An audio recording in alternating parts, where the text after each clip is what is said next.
And so, our philosophy is let's start by focusing first on the set of things that adversaries have done. Let's look at our organization, where we are in our sector, our size, our assets, like our key resources, and use that to understand sort of our threat posture. So if we can understand the threats that are likely to target us and the set of behaviors that they've used, then we can start to develop defenses that focus on those specific things.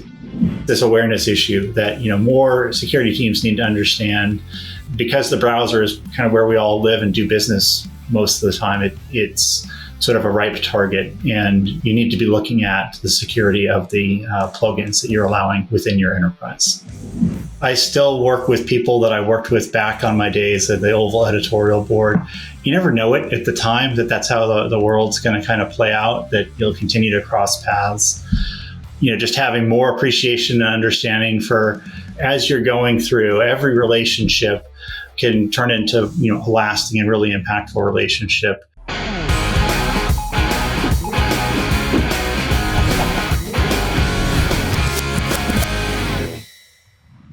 Hello, all, and welcome to the Be Fearless podcast. I'm excited to introduce Jon Baker, the director and co-founder of MITRE's Center for Threat-Informed Defense. Jon is one of the most influential voices in threat intelligence research and has been instrumental in developing frameworks and standards that many of us rely on daily, including the MITRE ATT&CK framework. Jon's career is remarkable, from working on large projects like MITRE Caldera and the ATT&CK framework to overseeing the development of STIX and TAXII standards.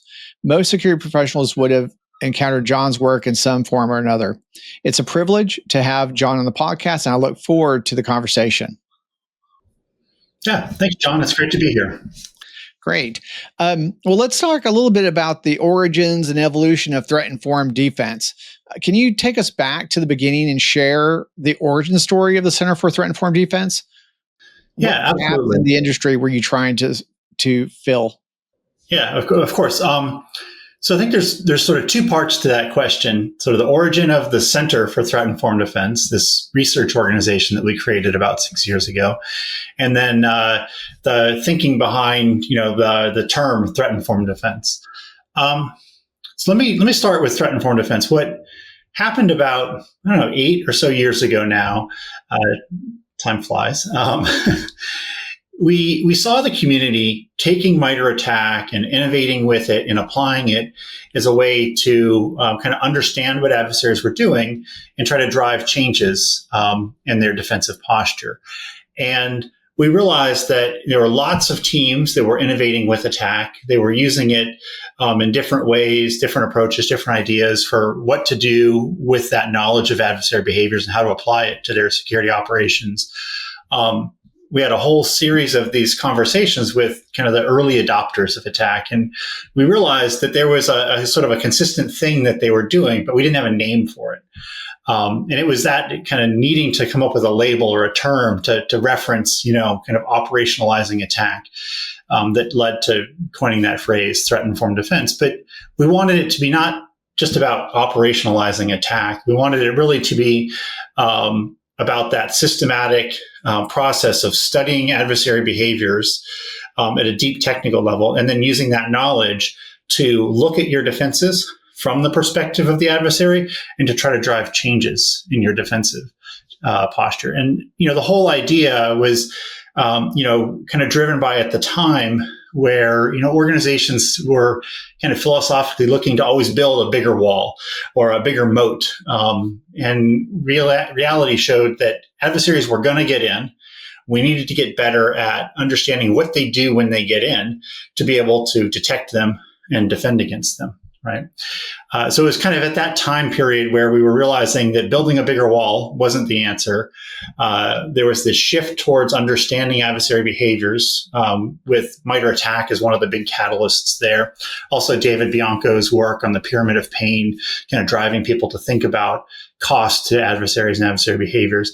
And it was that led to us kind of bringing it all together and saying, this is what threat-informed defense is. And, at the same time, we saw these innovators that were taking ATT&CK and coming up with novel approaches to understand and improve their defensive postures. that wanted to work with us, that wanted to identify others to collaborate with, that saw that some of their work would be best being public and open for the whole community, right? And it was a series of meetings with teams like this that led to kind of the realization that we had an opportunity. And it almost felt like an imperative or a responsibility that there were these teams out there that wanted to work together, that were looking to MITRE to bring them together. So I wanted to come up with a way to do that systematically, to create enduring relationships with sophisticated teams, and to make it so that this whole ecosystem could be self-sustained. And that's what led us down this path of creating the Center for Threat-Informed Defense, where we bring sophisticated teams together to systematically identify problems and try to solve them through collaborative R&D. So our members drive what we do, how we do it. MITRE researchers work together with our members.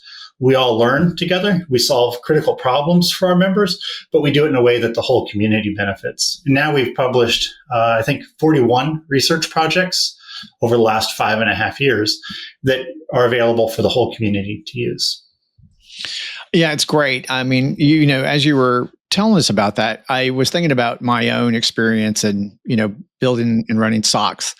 And, like you said, I think folks just, and this is kind of a risk-based approach, is just add more and more layers. Is it possible? Yes, it's possible. Then we add another layer. And I remember having, conversations with, I had conversations with security architects at a big financial services firm. And we were talking about things that could happen, and I had been running the SOC, and I was talking to them about things that could happen, and there were things that were happening. And the thing is that it's like, so John, you think that it could happen? Well, yeah, it could happen, but the stars would have to align and everything would have to be in place. And yes, it could. So I'm not going to say it can't happen, because nothing's impossible, but the likelihood's very low. And they're like, okay, well, we're going to put this on a project to go roll this out. And I'm like, well, we have some real problems, happening. Maybe we should address those first. And that really wasn't the kind of mindset that was there, and this is like 2014, 2015, it's like 10 years ago. And, I think at the time I was really well-versed in kill chain. I was really well-versed in diamond model. We were, pyramid of pain. I remember that as well. And I remember having another conversation and talking about advanced persistent threats. And they were asking me to define, hey, what's an advanced persistent threat? And I said, an advanced persistent threat is the guy that's, able to get past your defenses, right? It's one step up from where you're able to defend, right? And it doesn't really matter if they're really advanced or not. It's just one step other than, it seems like the whole industry says, oh, that was an APT that attacked us. But kind of going back to this and attack and Center for Threat-Informed Defense is that one of the challenges that I had was kind of change in the mindset of where should we be focusing our resources. And what I was doing is I, kind of had the, going back to kill chain, a mitigation scorecard. And then I had defendable enterprise architectures, the 5Ds and, how you're, managing against the kill chain. And then I had all our defenses for like a phishing attack or whatever that was available. And did this phishing attack get through? And trying to explain, and I think this is one of the things that was great about attack, is that trying to explain what the steps in the attack were, there was no language for it before there was attack. And so trying to explain it consistently that this defense, this particular thing that we expected to defend us was failing, and this one was actually working really well. And then getting that back to vendors so that they could address the gap, that was almost unheard of back, 10, 12 years ago. But it was really important to us to kind of figure out like where our failures were and then where we should be applying resources, which feels like what you're kind of doing with the Center for Threat-Informed Defense, was trying to figure out like, what is it that's working? What's working for attackers? What's working for us in defense? And then trying to determine mathematically or quantitatively where your gaps are and where your investment should be. Yeah, I think that's absolutely right. So you hit on a couple of, I think, pretty significant things about sort of that environment, maybe 10-ish years ago, right? And some of them are absolutely still true today. So, one that you started with that is absolutely still true today is, one of the biggest problems in cybersecurity is just sort of a bandwidth or a resource constraint issue. There are far too many things that adversaries do or could do for us to, all focus on. We're never going to be able to defend against all the things that they have been doing, plus all the things that, we might dream up and, some environment might happen. And so, our philosophy is let's start by focusing first on the set of things that adversaries have done. Let's look at our organization, where we are in our sector, our size, our assets, kind of like our key resources, and use that to understand sort of our threat posture. So if we can understand the threats that are likely to target us and the set of behaviors that they've used, then we can start to develop defenses that focus on those specific things. And so, fundamentally, it's about prioritizing resources and becoming more efficient there. So I think that's one significant change. One of the other things that you just reminded me, we had this slide that we briefed kind of all over the place, around the time, maybe a year or so after the Lockheed Martin kill chain came out. MITRE at the time had a very innovative internal SOC and very much had a great collaboration with our research teams. And what we had found in our research there, trying to defend against APTs, was that, if you kind of looked at the before initial access and then after initial access stages, you could see consistencies in the set of things, the set of tools and behaviors that adversaries used. But if you focused on initial access, and at the time it was, basically chasing vulnerabilities, you could see that over time they were leveraging different vulnerabilities. And, kind of by definition of a 0-day, you were always going to be left guessing what that next vulnerability was going to be. And so we put this briefing together, kind of demonstrating what we'd seen over several months of specific threat actor groups using different vulnerabilities where, of course, we would always been guessing. And, maybe we would have had a signature in our IDS or something for that CVE at the time, or maybe not. But if we instead focused on what happens before, what happens after, it was very consistent. It would also allow us to start to understand their motives and start to work on attribution. Right. And so it was part of that philosophy that we kind of embraced that led to, you mentioned earlier, some of the work that we did on sticks and taxi. It was really out of that team where we started to build the data model to start to share and represent what we were seeing, that led to some of the early ideas that, turned into what's now sticks and taxi for threat intel sharing. So I think that was another really important one. There was this time where we realized chasing vulnerabilities in the center of that slide was going to be fruitless. If instead we developed our abilities to see what happened once they were inside, we were going to be better off, right? Yeah, and I would agree. I think that a lot of people, one, I'm definitely not going to say don't patch, right? Definitely patch. Do your best to patch. The fundamental security it's critical. Really, everything I'm saying is based on the assumption that you have those fundamentals in place, that you are, working to, continually understand your assets and to keep them patched. And those aren't easy problems either, but they're fundamental. Yeah, not easy problems at all. I think that people use vulnerabilities, and that's why it's been at the center of everything. Many charts, is because it's the easiest thing for us to quantify. Easiest, right, to quantify. You do your scan, you get a result set, and then you can prioritize them, get them to the people that need to patch them, and then wait for them to be patched. But like you said, I think that it really was like what's happening before and after an access. Whether that initial access, it doesn't really matter what the initial access is, whether it's vulnerability was being addressed or taken advantage or exploited, or if it's some other means for which an actor gets access, whether it's a phishing attack and they steal identities and they do whatever they need to do to kind of progress their attack, I always felt that I had better visibility. If I had a really good detection capability and really good response capability, I always felt safer as a CISO. I always felt safer because 0 days are going to happen. Yep. Right? They're going to happen. You're going to have system that's not patched, or you're going to have some other way of an attack to be successful. And I feel like you're never going to cover off on any possibility, because everything kind of runs at different paces and different organizations. And, if you have 1,500 business units or 1,500 applications in your environment, and you're trying to make sure all of them are patched at the same levels and everything else, invariably you're going to have someone that's patching slower, that has something available on the web, on the internet, that's going to be taken advantage of. And being able to detect something and respond to it, I think, is important, right?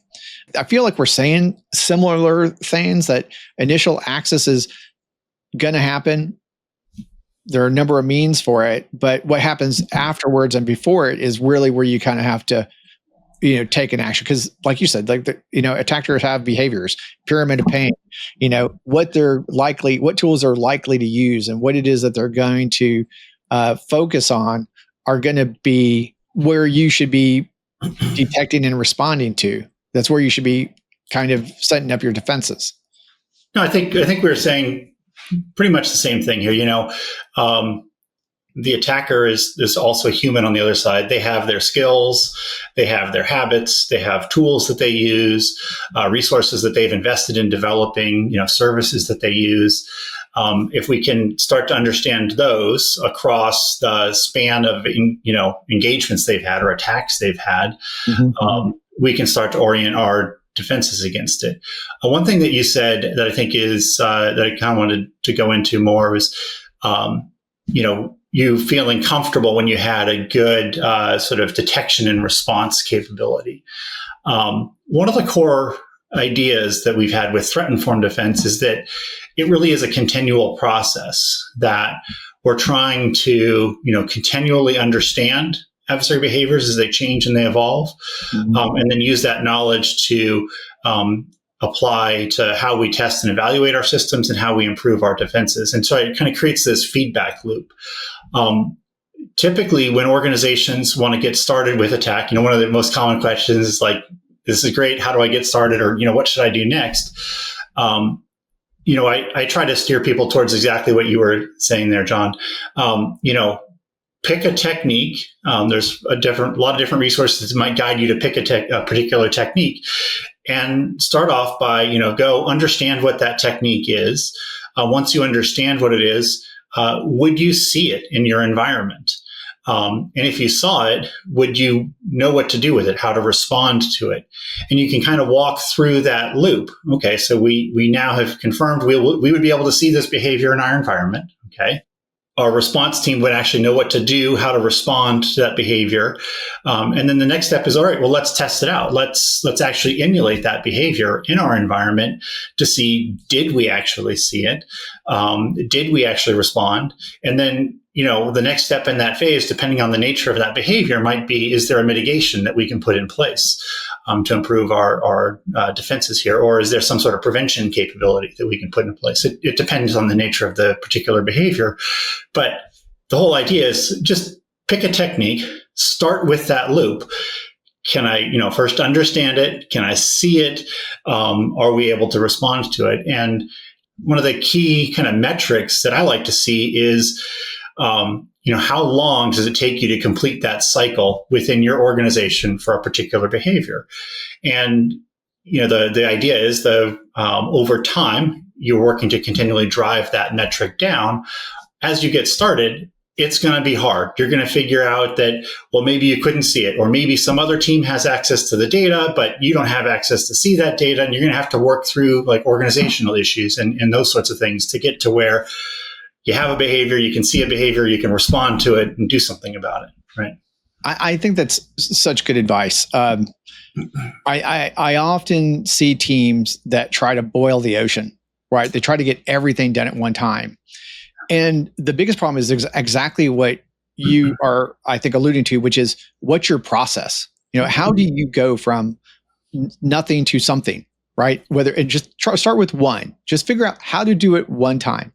Pick a good asset, pick a good adversary, right? And now you have a racetrack that you can build, right? So you have to traverse the gauntlet to get to the asset, and then the adversary would have to get the information back out, right? So you have all these things that you could be doing to figure out how do you pretend between that adversary and that asset, and just pick one technique that that adversary would use to get to that asset, and map it, and then say, what places could I detect this technique in place? Is my IPS going to give my information? Is it going to be logging on the local server? Is it going to be some other defense capability that's on that track that's going to give you visibility on that technique? And just do that one. Work that muscle. Figure out what it feels like. Test it. Do some. As you get more mature, adversary simulation where you have a red team or something that's going to use that technique. Make sure your responders know how to react to it, what the right reaction is to it, and then get that feedback loop together. Because if you can do that whole thing one time, you can do it a second time, a 10th time, 100th time, right? Yeah. And it's going to take you a bunch of times before it starts to get more efficient, right? But absolutely, it's like you said, you're developing the sort of the muscles, the muscle memory to be able to kind of take a behavior through that cycle. And each time you go through the cycle, you're going to run into issues. You're going to identify ways to improve that process, but you're going to get better with each time through. So, John, how did you get here? How did you get on your path to cybersecurity? How did you get started in this? Because I love this. I love the work that you've done. How did you get into this? I'd love to say it was a deliberate thing. It definitely was not. I was a psychology major in my undergraduate program at Tufts, and started taking some computer science classes in my senior year, and kind of realized I wanted to do more of that. So I went and I got a master's in software engineering after graduating from Tufts. I worked as a software engineer for a couple of years before getting a job as a software engineer at MITRE. And that really is, one of those kind of small world things. A friend of mine from college had done an internship at MITRE and loved it, worked at MITRE. We were still, friends in communication. He's like, "Hey, John, you really ought to come over to MITRE. You're going to love it here." And I was like, "Oh, no, I don't think I want to go there." I kind of wanted, I was in a smaller startup at the time. I kind of wanted to do that. But I went, I interviewed, and I've been here since. Wow. How long it definitely wasn't a deliberate thing. It just kind of happened. And, I'm grateful for my friend who suggested I take a look at MITRE and try it out. But I've always been on a great team with great people. The thing that's been, I think, really unique about MITRE is, because it's this, 60 plus year old organization that kind of works in, close collaboration with the US government as like a trusted advisor. We even have training called, trusted advisor at MITRE, right? We're very quickly put into a position where, we get to work directly with US government and have tremendous influence and, positive impact out of that. And that's always been really motivating for me. When I got started, I was working as a software engineer on a project that we called Lighthouse. It was a network-based vulnerability scanner, and we were expanding to have an endpoint capability there. And I was developing the endpoint software. You had a server, and then you needed to communicate messages down to the endpoints, and we developed some language, essentially a data structure for communicating those messages, which was like, check for this vulnerability. We found this vulnerability, those sorts of communications back and forth between the client and the server. As that project kind of came to its natural end, I think industry passed us along the way, right? We realized that the language that we'd created there was useful. We'd given some of our government sponsors a briefing where we happened to show on a slide one of the checks for determining the presence of a vulnerability. And it was interesting because we didn't expect it to be a slide they would really read, but all of a sudden there was engagement in that. And we kind of realized that there was something there. It was this machine readable format for checking for the presence of a vulnerability on an endpoint. and that became the Oval language. And that all was sort of an outcropping of the work that MITRE was doing on CVE at the time. And so I was in this group of people that were creative, that were empowered, that were, really trusted to try to, find ways to improve cybersecurity for the government, but, working across industry, right? And so I've always been in that space, working with industry, working with government to try to make cybersecurity more efficient. And it's been motivating for me across a whole bunch of different roles, as you mentioned in the intro there. Yeah, I think that the two things I got from it is that I don't know if I know anyone that just naturally kind of came into cyber, right? There was this, it's like, oh, I'm going to, and I think today they have degree plans, but yeah, that's different now. You go to school and you get a degree in cybersecurity. Yeah, but at the same time, it's also, building relationships, and having relationships, and I think most every job that I've ever had has been because of someone I know, right? So I always tell my son's, also in cyber, and I always tell them, know who your customer is, make them happy. They're going to help you along the way, be a good person, right? And and I think that it's great that your friend got you into MITRE. Not something that you thought you were going to be doing, and then there you go. And how long have you been in MITRE now? 22 years. Wow. Right? Crazy. And to your point, we once, eventually I ended up running the Oval program and some of the other work that MITRE did in security automation at the time. We had an Oval advisory board, and, that was 15, 17 years ago when I was in that role. I still talk with some of the people that were on our advisory board. Some of them I still directly work with. Just they're in different roles at different companies, and a little bit of a different focus, but still working together. It was honestly some of those relationships and connections with industry that allowed us to create the Center for Threat Informed Defense. To your point, you never know how things are going to evolve as you go along, but got to work with some other great like-minded people early on, and some of them helped us to found the Center for Threat Informed Defense. The attack framework has become the de facto standard for understanding adversary behavior. What's one aspect of its adoption that has surprised you the most? I mean, it's, there's, you had your history with Oval, you kind of getting involved with like how to communicate, information, right? And then so that kind of led into, seems like it kind of would have led you into sticks and taxi kind of work. Yeah. Absolutely. Yeah. And then that kind of led into attack framework. Tell us about that. And then, you kind of get to attack, and then tell us about this evolution and what surprised you most about this journey. Well, I think there's a couple of things that I would sort of reiterate as part of a theme.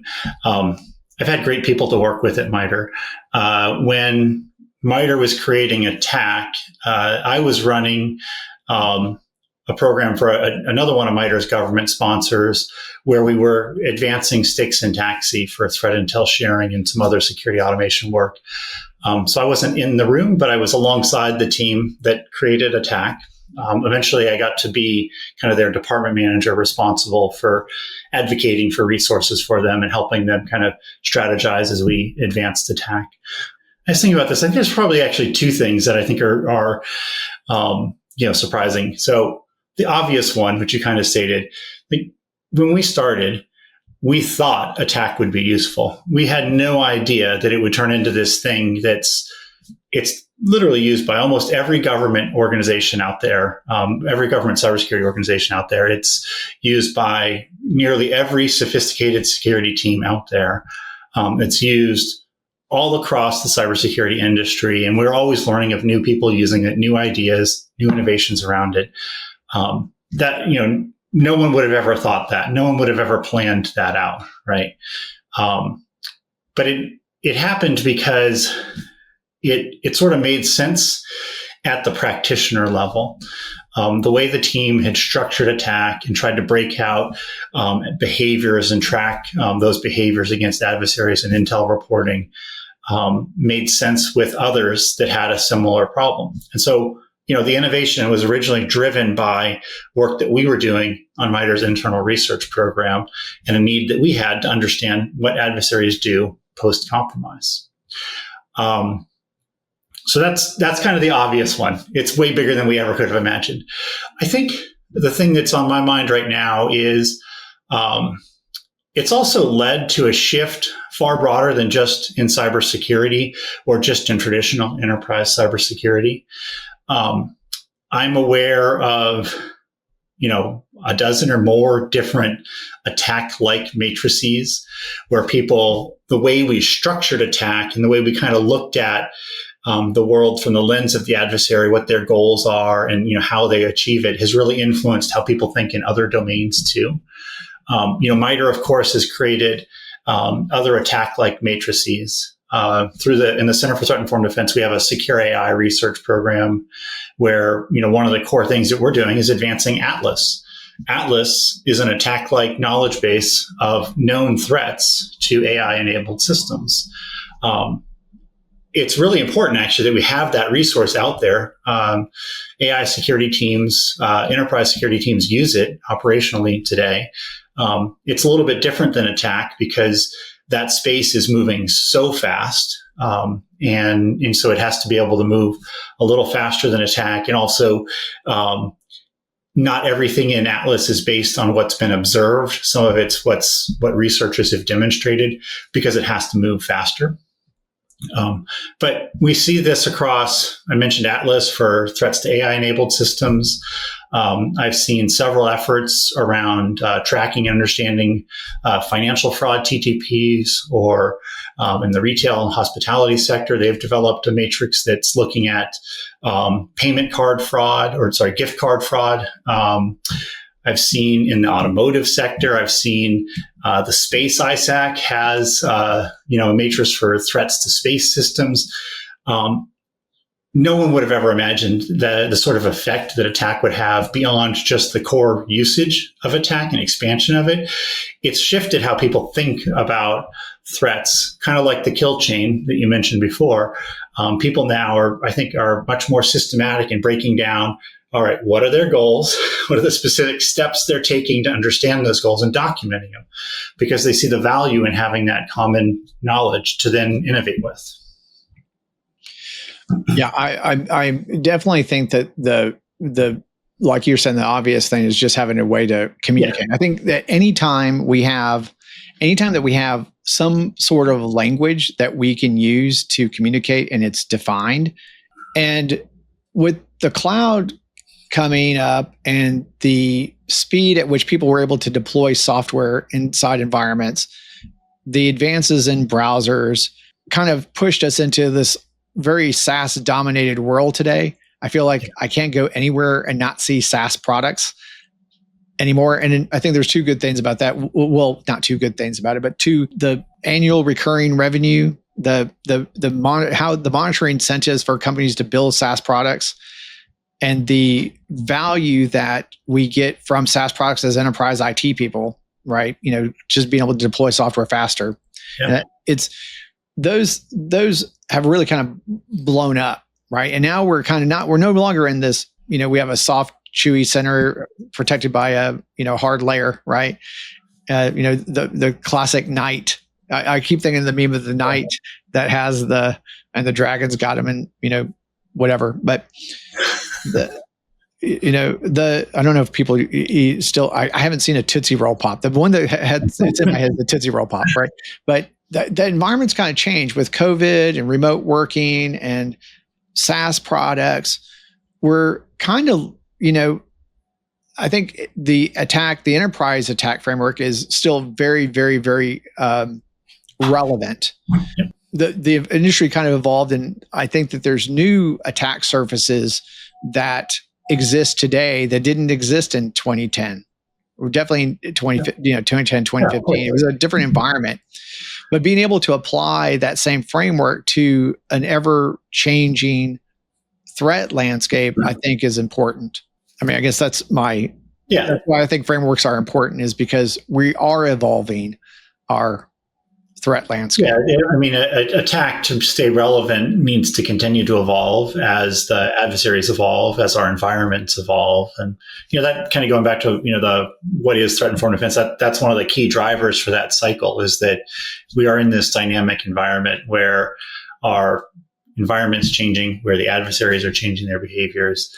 I think, one of the things that with the Center for Threat-Informed Defense, I mentioned, our members really are kind of driving what we do and how we do it. One of the things that has recently come up is interest in, kicking off a smaller scale research project to try to improve attacks coverage for kind of north-south lateral movement. So how do adversaries move from on-prem to cloud and from cloud to on-prem? Attack has decent documentation there, but really we need more intel contributions, because everything in Attack is driven by what's been seen in the wild. But we do know there's increasingly adversaries are finding ways to move kind of north and south from on-prem to cloud and back. And we need to kind of expand Attack's coverage for the ways in which adversaries are doing that. But that's something that we try to set ourselves up. Kind of going back to my earlier comment, I wanted to create an environment that we would have, sort of enduring collaboration with sophisticated teams where, we could take the resources like Attack that we depend on and ensure that they're sort of sustainable over time. We want to bring that sophisticated set of organizations together to say, all right, here's a place where we need to put some work into or some effort into. What are you seeing? How do we expand, this area of the knowledge base so that we can keep it going? Previously, through the center's research program, we created the Attack for Containers matrix as an example. So we've done this before where we said, we think there's a need to kind of add this whole new kind of domain or platform really into Attack. Let's go do the research to see if it's supported by intel evidence, and let's kind of put that together so that the Attack team can take it and integrate it.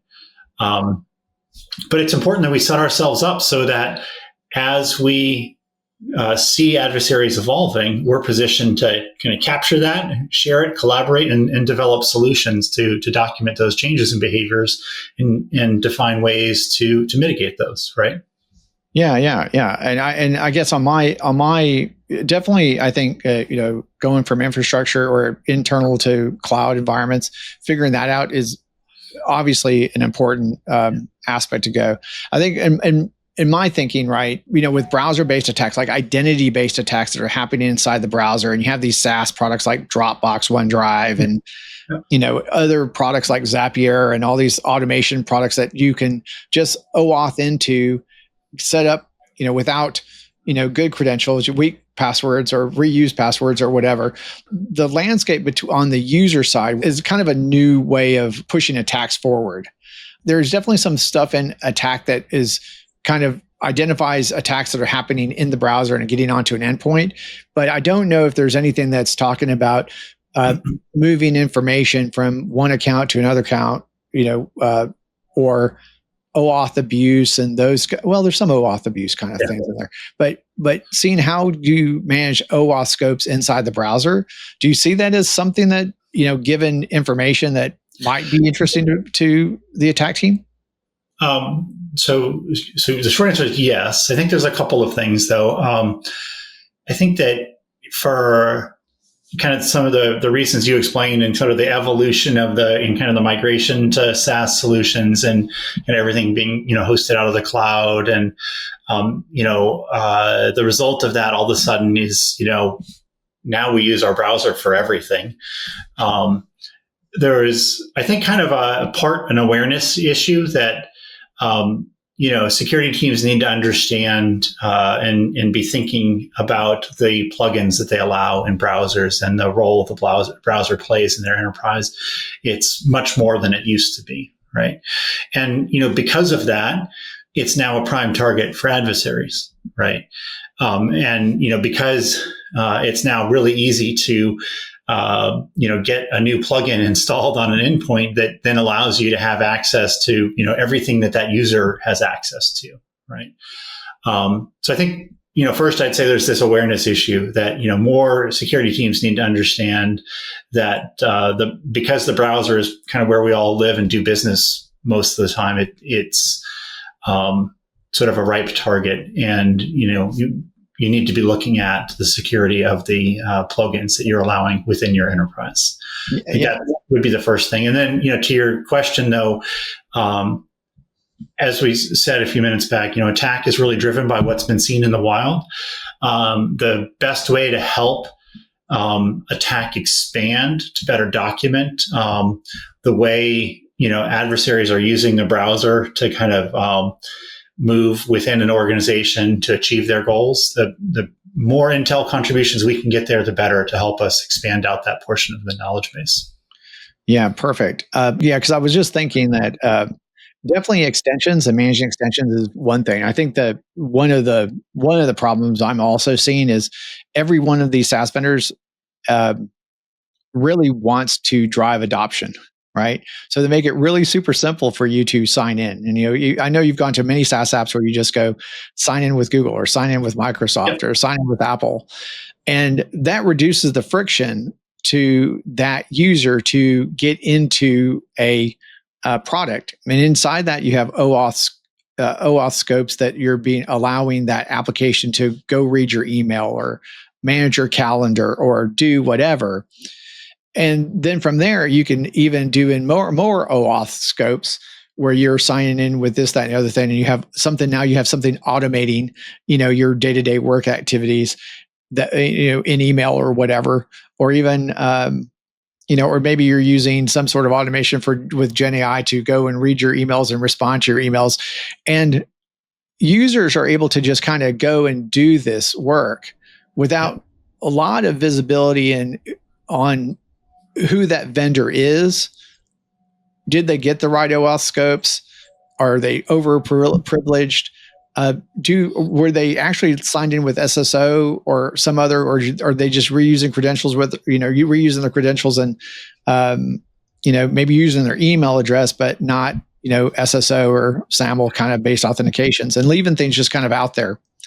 There's a lot of possibilities for attackers to take advantage of that in many different ways. I think you've already said you're seeing that attackers are going to move towards ripe kind of territory. Yeah. Yeah. I thought I would kind of go back to something earlier. So just as, attack needs to evolve, as we're talking about here, in this case, understand how browsers are targeted and used by adversaries to achieve their goals. As I was saying, I also see attack as really enabling innovation as well. We can, with attack and with knowledge of what adversaries have done, I thought I would just mention an example of a research project from the center. One project that we created is this project called the Technique Inference Engine, where what we're able to do is kind of train up and create like a prediction model based on a large set of intel reports, so that as a defender, if you're thinking about a particular technique, whether that's for like threat hunting, or maybe you're trying to write a detection, or maybe you're an intel analyst and trying to document a particular or do some reporting, right? Have this tool that if you see that technique, it'll tell you, what other techniques you might see along with it, right?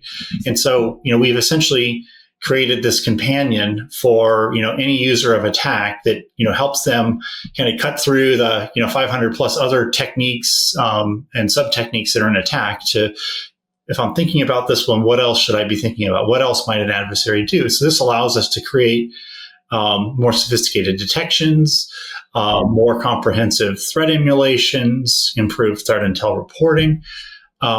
So we have that foundation of attack with that common set of terms that then allows innovation like that. And kind of going back to what you were kind of asking about with the browsers, if we, have sufficient intel reporting that documents how adversaries are exploiting the browser, we can start to capture that in the knowledge base, and things like, that Technique Inference Engine will just naturally expand out to that, so that, as a defender, we can be kind of benefiting from the whole community knowledge of how adversaries are evolving as we operate, right? Because if we're always relying on like each defender to know all of the behaviors out there, all of the different ways that an attacker might attack an organization, we're never going to succeed. We have to bring automation into that to make it much easier for defenders. Yeah, and I think that a lot of it is just even thinking about it, right? I love this. If you have a link to the this application? I would love to check it out. Yeah, we do have a easy, friendly URL that if you're listening, you can probably just type in. It's CTID.io, so CTID.io/TIE, TIE for Technique Inference Engine. Love it. So super easy to find. And what I like about it, honestly, is that if you go there, you'll find a web app. You can just play with it, type in a technique, and it'll suggest others to look at around with it. So. Yeah, I think that the important part, I think, is that it's community driven, right? I mean, it's if we're not getting threat intel, I think we do see a lot of intel reports, like the Mandiant Trends came out, and I was like looking at like some of their numbers on how attacks are progressing, and so many of them are traversing. Like 59% of them traverse the browser before they land on the box and that kind of stuff. Is we have lots of opportunities that are causing us problems in the browser. I don't think that altogether the world has realized that we're in a SaaS-based world now, and that everything's being accessed through the browser. And it is another layer of defense to think about. But I think people still think of a browser as a simple rendering engine. I don't think they realize how much telemetry is actually in a browser today that's available for them to use. John, I think we're agreeing. To me, that first step is driving awareness for just how much the browser really does for us now. Many organizations struggle with operationalizing threat intelligence effectively. What's one common mistake you see even sophisticated security teams making? I think you kind of mentioned it earlier, John. It's trying to do too much. I think you said earlier, kind of boil the ocean. It gets incredibly overwhelming when you try to, stare at the attack knowledge base and kind of take on the whole thing, or you maybe because you're a sophisticated team that's well resourced, you try to color your whole attack matrix green. That's not the point. The point was never for a team to go and color the whole matrix green. It really is about, what's the threat for your organization? Let's focus on those specific TTPs and how we can defend against them. So to me, from the most to least sophisticated teams, it's really trying to do too much, trying to boil the ocean. Start simple and set yourself up, as I said before, to kind of work that cycle and work to improve the time it takes you to go through that cycle of behavior to visibility to response capability to mitigation or prevention kind of capability, and to continual testing of it, so that you have that process going. That's good to hear. I think that many times when I've taken over a threat intelligence team, they're often trying to just boil the ocean, right? And then, and then they're talking about, sometimes I get into the conversations, they're talking about adversaries that would never come after me, right? It's like, I'm not financial services. So, I'm not, if there was an opportunistic attack and I made it easy, maybe they'll target me, but they'll probably lose interest once they figure out that I'm not a financial services company, right? So we get a variation of question pretty frequently like this, that actually, oftentimes the questions we get then lead to research projects, right? So we created essentially a threat-informed defense maturity model. Your comment about, working with intel teams that maybe kind of went to town on an adversary that's not really even relevant for you reminded me of that project, because what it does is it basically is looking at how effectively are you applying threat intelligence to your security program within your organization. And so, because it's a threat-informed defense maturity model, we look at what you're doing within your threat intel organization. We look at how you're applying that to your defensive measures. We look at how you're applying that to that threat intel to how you test and evaluate systems. So we've created a lightweight, rapid assessment tool that any team can go take and use. And it's about giving you kind of like the directional guidance. So, your intel team is going down to like incredible depth and detail for, a large set of threat actors. But you find that within the sort of offensive security team, you just have no way to even act on that. Intel data, 'cause there's too much. You can't possibly use all of it. Just because of the resource constraints. Well, maybe what you need to do is less focus on Intel and a little bit more focus on Intel that's aligned with, what your test and evaluation team can actually do. And you kind of follow that process through that same kind of threat-informed defense cycle. So it's trying to make it very easy for organizations to quickly assess, like, where are we at right now? Where should we focus our next effort and resources on to improve threat-informed defense within our organization? So that's another, product of our research program that's out there that anybody can pick up and use. We've gotten some great feedback on it, which oftentimes a good research project then leads to more research in that area. So we're working on another round of enhancements to M3TID. We just kicked that off about 2 weeks ago now. So the project, I should have said, is called M3TID. I won't expand the acronym because it's a bit of a mouthful, but similar to others, if you went to ctid.io/M3TID, you would find it there, and the assessment tool.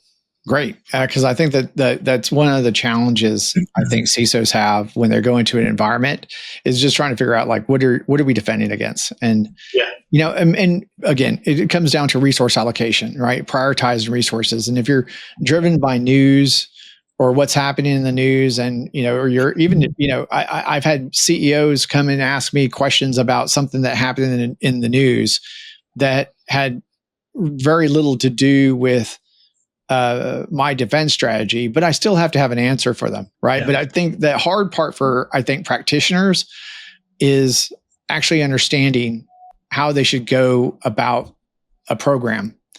Too often, we reinvent wheels within our security programs. We solve problems that other people have already solved. We learn lessons that other people have already learned when, if we were kind of to pick up our heads, talk to our colleagues and friends and partners across organizations, we'd find, oh, they're also working on that. Let's work together. It was that spirit that we created the center to try to sort of systematize so that we could really scale resources here.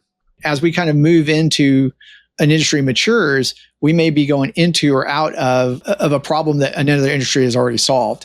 And I think it's really novel to hear you say that, just lift up your head and look around and we may have that problem solved already.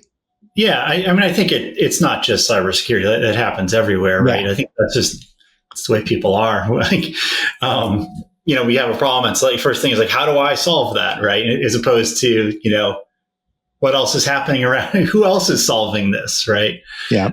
If we started by asking, who else is solving this problem, or who else is, wrangling with this problem, I think that that's kind of a core driver for what we do in the center. We can become more efficient. So, good advice.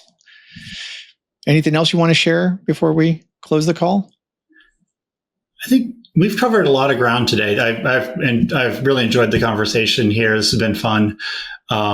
I think, my closing would really be, if you are curious about threat-informed defense, you've, heard a little bit about our work, please take a look at it, try it out, use it, tell us about it. If you think your organization's a match, reach out. We'd love to grow our membership with you. Thank you so much for your time today, John. I appreciate you having the conversation. I enjoyed it as well. Thanks much. Yeah, thanks.